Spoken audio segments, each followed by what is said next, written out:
Ada beberapa, mungkin saya ingin ke Vale terlebih dahulu.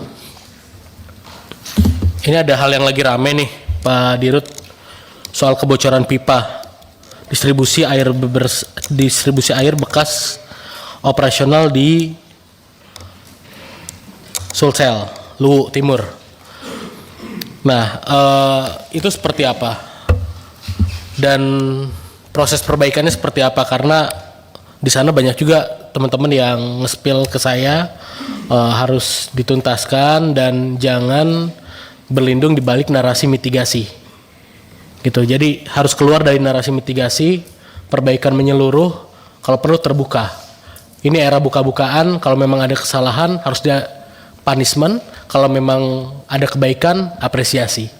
Jadi harus ada skema itu mungkin untuk divisi-divisi tertentu, itu kan artinya entah abai ataupun apa, mungkin perlu ada mekanisme seperti itu supaya di bagian atau unit operasional tertentu tetap fokus dan tidak abai lah. Jadi ya ketika mereka bekerja bisa fokus, bisa mendapatkan apresiasi, kalaupun tidak berarti harus ada penaltinya. Karena ini berkaitan dengan masyarakat. Dan terus katanya diganti juga ya CTO-nya ya? Di tengah pergantian di tengah kasus yang pipa bocor itu CTO-nya si direkturnya diganti ya? Mengundurkan diri apa diganti? Itu mengundurkan diri sebelum kejadian. Sebelum kejadian. Jadi memang yang bersangkutan itu mengundurkan diri di sekitar bulan Juli dan kejadian itu tanggal 23 Agustus. Oke. Jadi nggak ada sangkut pautnya ya? Oke, apa udah tahu tuh mau ada kebocoran dia mundur duluan? Gitu. Enggak, kita kadang-kadang ya harus kan ngerespon masukan dari teman-teman. Itu aja. Terus mungkin saya nyaranin deh, ada program pipa transparan, ada dashboard untuk publik supaya bisa ngelihat real time, karena itu kan melintasi banyak wilayah kan ya. Ya supaya mereka tahu seperti apa, katakanlah misalkan proses integritas pipanya dan alirannya, status inspeksinya seperti apa, anggaran terpakai seperti apa, lalu klaim kompensasinya seperti apa, supaya publik bisa mengakses itu secara real time. Ini masukan, semoga bisa dipertimbangkan. Era keterbukaan balik lagi nih, ya kan? Terima kasih itu untuk Vale. Terus kemudian untuk Inalum, BPK ini pernah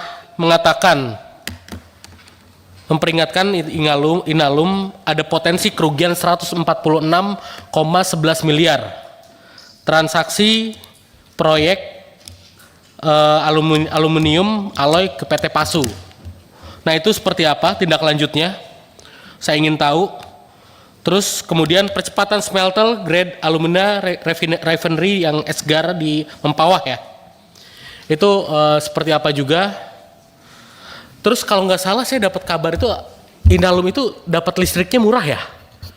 Karena dia ada pembangkit sendiri tuh di danau itu ya. Generate sendiri ya. Iya Pak, jadi memang dari awal proyek smelter itu sudah dibangun bersama PLTA-nya, Sigura-Gura dan Tangga. Oke. Jadi memang kita bikin sendiri PLTA dan termasuk transmisinya sekitar hampir 150 Ya bisa kilometer. reduksi biaya listrik dong, lumayan lah. Salah satu sebenarnya yang membuat kita bagus karena listriknya murah. Itu ada teman-teman dari private sector lain yang kontribusi apa tidak? 100% Inalum Pak, sekarang justru kita kurang, kita ngambil dari PLN. Oke. Berarti kalau misalnya private sector lain juga memang bagus, bisa potensi dorong ke situ, bisa lebih bagus juga dong. We are welcome Pak. Ya deh di ini public private partnership deh. Sebenarnya dari tahun 2023 kita sudah kampanye itu Pak. Kita buka buat semua orang, jadi kita ada kampanye waktu itu pas awalnya itu kan kita punya 3 proyek smelter, peningkatan yang di Kuala Tanjung 600 kemudian di Mempawah 600. Yang di Kuala Tanjung 600 ribunya itu tidak tercapai karena listriknya tidak ada. Jadi yang bisa kita generate waktu itu kalau dari kelistrikan mikro ini Pak, PLTA mikro medium sama mikro itu isunya di transmisi Pak. Transmisi, which is itu bukan ranah kita. Tapi kalau misalnya Adopsi teknologinya dari mana kira-kira? we let them do it sih Pak, whichever they can China? do. Mostly China sih. Kalau kita lihat yang paling murah sekarang dan paling cepat China ya Pak untuk PLTA. Oke. Siap. Terima kasih Bu Dirut. Ya mudah-mudahan bisa inilah dioptimalkan karena sekarang era kolaborasi supaya lebih ringan teman-teman, produksi bisa lebih optimal dan tentunya membukukan keuntungan jauh lebih oke. Terus kemudian untuk PT Antam ini stok logam mulia kita, saya pengen tahu Pak Dirut, stok logam mulia kita yang bisa didistribusi ke customer berapa persen? Interaktif aja. Ya, silakan. Terima kasih Pak Kawendra. Jadi sekarang ini saya bisa katakan bahwa stok kita Pak itu sangat tergantung dari pemesanan. Ya jadi artinya kita tidak punya inventory yang cukup sebenarnya karena begitu kita simpan emas kalau tidak ada kepastian penjualan maka kita langsung terekspos dengan resiko. Kepastian apa karena ada permainan? Permainan maksudnya? Iya, karena di sini saya dapat kabar dari teman-teman kalau cari stok emas susah. Cuman bisa 20% paling. Kan kalau begini permainan nunggu harga naik segala macam, ini kan nyumbang inflasi gila-gilaan kalau kayak gini, Pak. Enggak. Coba deh dicek, Pak. Ya, dicek deh, Pak. Baik, saya jelaskan mungkin sedikit, anak buah Bapak ataupun apa, mungkin Bapak nggak paham di bawahnya. Gitu, karena saya udah dapat banyak laporan ini. Baik, jadi gini Pak, terima kasih Pak masukannya sekali lagi Pak Kawendra. Jadi kesulitan Antam itu dalam hal jual beli emas Pak, itu sebenarnya adalah modal kerja. Karena apa? Karena emas itu kan mahal harganya. Kalau kita beli kemudian kita simpan Pak, itu buat Antam nggak menguntungkan karena kita tidak bisa prediksi harga emas. Kita pengen Pak, kita dapat barang kita langsung lepas ke lapangan. Pak, beberapa bulan lalu itu diburu sampai langka loh. Makanya saya jelaskan Pak, izin Pak, saya jelaskan. Okay. Jadi yang terjadi sekarang adalah tidak terlepas dari sistem penjualannya Pak. Jadi Antam itu kan dulu nggak punya modal Pak, sehingga yang menjualkan emas ke lapangan Bapak, itu adalah orang-orang yang punya uang. Jadi perusahaan-perusahaan mitra kita namanya wholesaler Pak.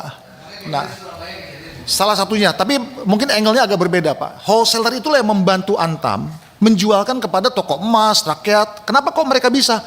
Karena mereka punya uang. Mereka beli ke Antam, baru Antam buatkan Pak. Jadi ini seperti back to back. Antam membuatkan, serahkan ke dia. Setelah diserahkan ke dia, maka dia mendistribusikan ke toko emas. Nah itu Pak, itu hampir 70% Pak. Bisnis kami itu begitu. Jadi tidak 100% 43 ton itu uangnya Antam Pak.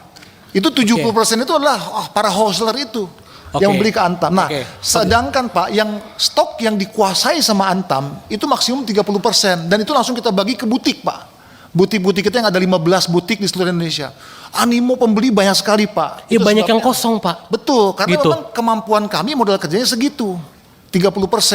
Nah, bagaimana caranya agar itu bisa terpenuhi? Ya pertama Pak sourcing tadi Pak. Kita kan sudah sejak beberapa bulan terakhir ini kan kita tidak bisa import dulu. Nah karena sementara impor tidak bisa, dalam negeri tidak ada yang mau jual Pak. Jadi bahan baku kami kan susah. Kalau bahan baku kami di-secure, maka kami bisa mempercepat distribusi. Jadi gini loh Pak, ini Antam ini kan pernah ada cash yang besar sekali. Betul. Kita sama-sama paham. Hampir 3,3 T di sana kan. Ya kan 3,3 T lebih. Artinya punya beban nama baik yang harus dipulihkan. Nah, keterbukaan itu harus lebih oke Pak. Terus Bapak juga harus lebih komunikatif. Bapak diajak komunikasi aja susah kadang-kadang, gitu kan? Gitu. Kemarin kita datang bela-belain kita datang ke Papua, invite Bapak nggak hadir, ngutus Pak Made itu, gitu. Pak Dewa. Ya. Padahal kita pengen diskusi hal-hal seperti ini. Nah, saya pengen kedepannya kita lebih komunikatif lagi, gitu. Karena kan jangan hanya sekedar dengan pimpinan. Kami pun mewakili masyarakat di sini. Mungkin Bapak komunikasi dengan pimpinan, tapi di sini semua puluhan ratusan ribu di belakang kami, pemilih kami, gitu. Jadi kita harap kita nggak mau nih yang namanya perusahaan negara, Antam dan lain-lain ini selalu terimage buruk, bekas dosa-dosa masa lalu. Kita perbaiki bersama, komunikasi yang oke. Terima kasih. Wassalamualaikum warahmatullahi wabarakatuh. Terima kasih Pak.